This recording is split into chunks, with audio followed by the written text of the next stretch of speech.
Well, I kind of think back to like Paula Jean Swearengen's race, and like Betsy Sweet in Maine and some of these Senate races that we had, and of course yours as well, Jen. But I think about some of these Senate races, since this was a senatorial vote today, and the way that the Democratic Party protected the incumbents. They're an incumbent protection machine.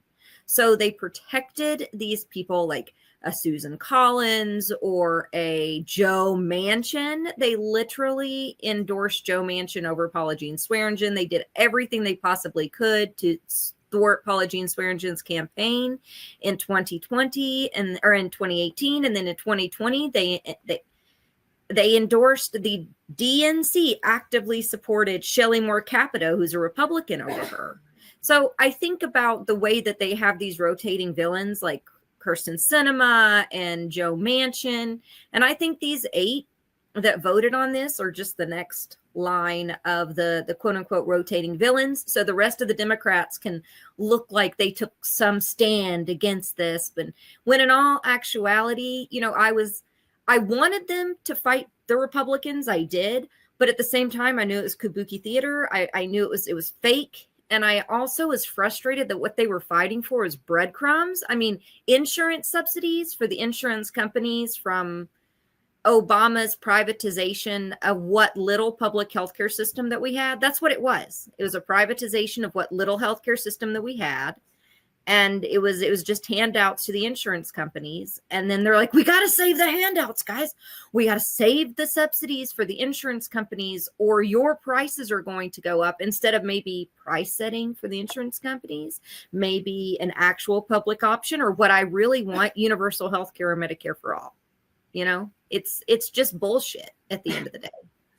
That's exactly what I said. I said, it's just ridiculous there. It's like WWF, where they decide, okay, you're going to be the good guy. I'm going to be the bad guy. You guys will vote this on this one, but this is why. And that's fine. And it won't matter anyway, right? Like, it's totally ridiculous. All of it's ridiculous. And where were all these people that are so concerned with healthcare? Where have they been?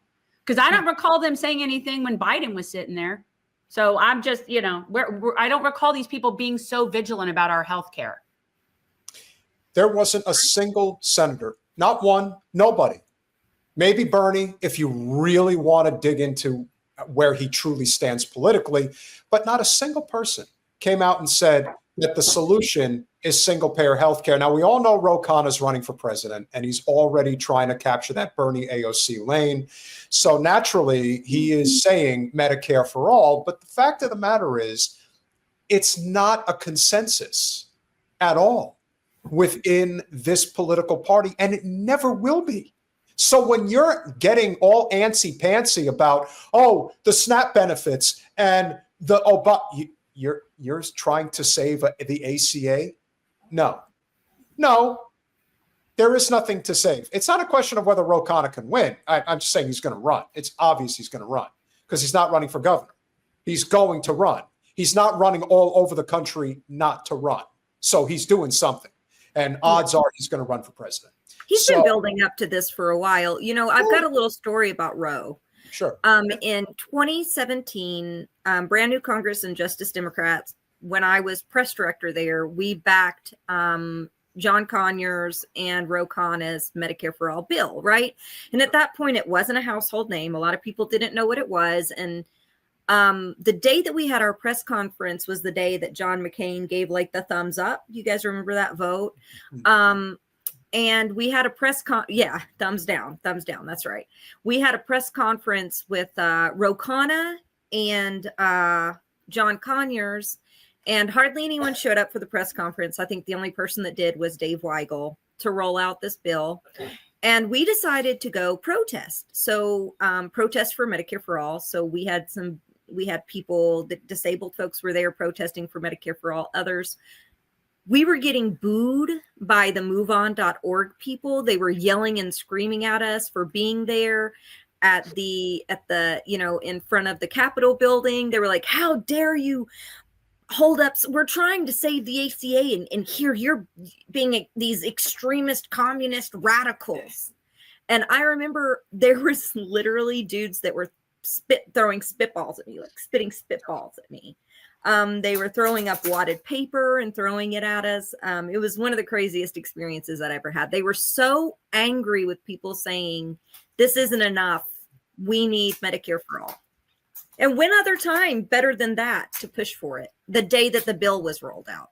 And we'll say one other thing. Bernie hadn't even put out his bill yet. We had to push. I think we got co-sponsors. We got 160 co-sponsors in Congress, which was a lot for the bill. And you remember, Jen, in 2020, when all of you guys were running on it, when we were really pushing it, how presidential candidates were coming out. They were all coming out with their own like shitty version of like Medicare for all who want it. Come on, baby. You know, the most telling thing the other day, and this is why I'm so glad that this is ending within a week of the election. The only election that mattered was the election for mayor of New York City. And it was so clear as day that they never wanted him. They never will want him, but they sure as shit want his fundraising list and they want his money. And that's why the DNC immediately released a compilation video with him, Sherrill, and Spangberger to say, hey, this is the future of the Democratic Party. And then Mayo Pete comes out and congratulates Governor Sherrill, Governor Spangberger, but didn't say a word about the new mayor of New York City. I'm sure that was just a complete slip of the mind right there. Totally. Nor did they celebrate the lieutenant governor winning, who was progressive. I saw that woman in Virginia. Nobody mentioned that either. They completely glossed over her win. Yeah. Hey, and for a party that loves identity politics, that's the first Indian woman that's ever been elected at that level. So the fact that they deliberately did not acknowledge it, to me, is just a reflection of either you're part of the game or you're not. If you're not a part of the game, you're not wanted here. And that's why leave it to our good friend James Lee of 5149 to explain exactly why this was all kabuki theater. This was not there was never an intention of actually doing anything important. They just want to pretend like they're actually fighting on your behalf. While what? While distracting us from everything else that's going on. It isn't just that they want to look good like they're fighting for something. It also serves to distract us from things like the Epstein files and them failing to swear in a congressperson and what's going on in Gaza and what's going, it's multi-purpose is my point. Agreed.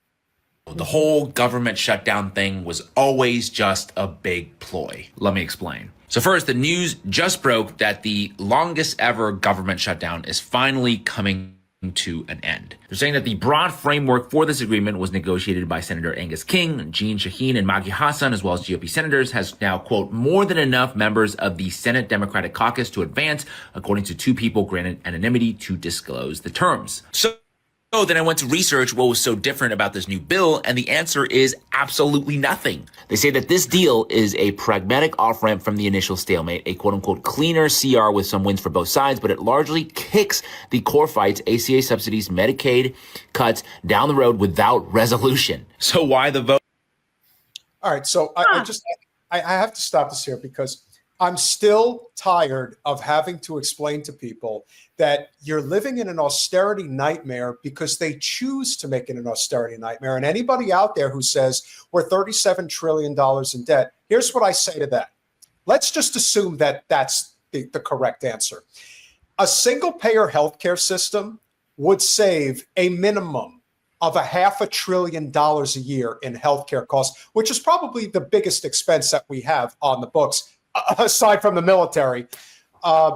To ignore that fact, to not acknowledge that a single payer system covers everybody, gets all of the basic care taken care of, eliminates the for-profit middlemen in between you and your doctors. You know, Cigna, Aetna, Blue Cross, United Health, Luigi, those organizations don't need to exist.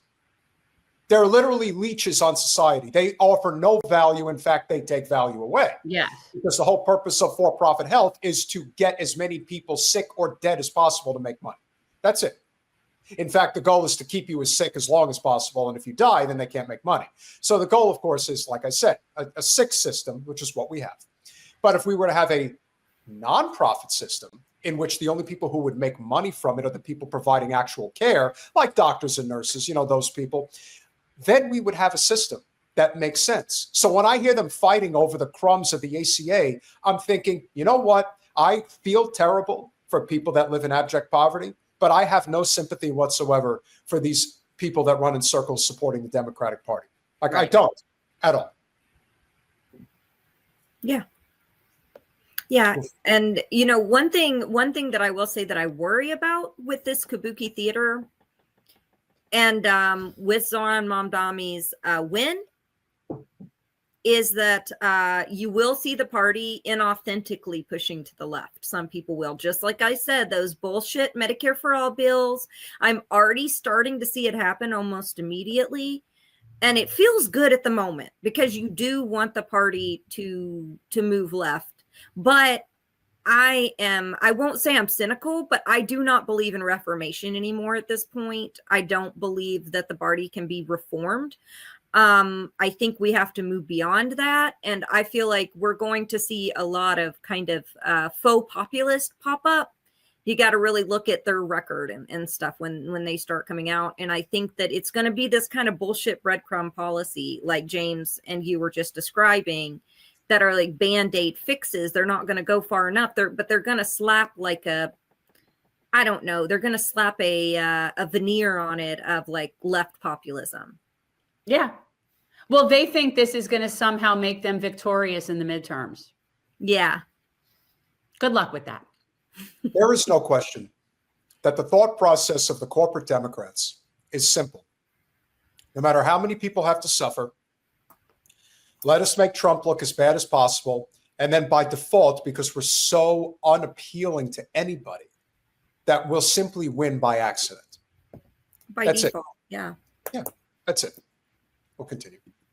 Oh, now? Well, it's this. One of the main reasons why the shutdown began in the first place is because the Democrats feared electoral backlash from their base. This is an article from last month, and they said that, quote, it's been clear to them that the American people don't want to see a Democratic Party that capitulates to a Republican extremism. They want a party that stands up for people's health care, that stands up for our democracy, and that's what they're doing now. And that message worked brilliantly for the Democrats. They absolutely shellacked the Republicans in the elections last week. And now Democrats who won their elections last week are coming out and saying, yeah, they can be done with this government.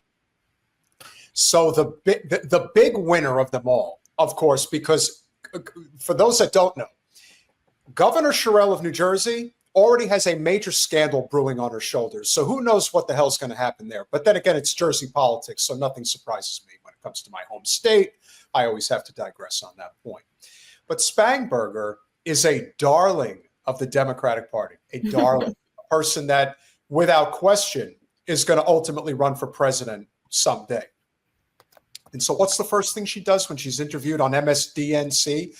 We have to end the shutdown so that my very wealthy government employees in Northern Virginia, you know, the people that got her elected, yeah, they need to get back to work. What the hell with everybody else? It's not my problem now. I'm in office for 4 years. You're going to forget about this tomorrow.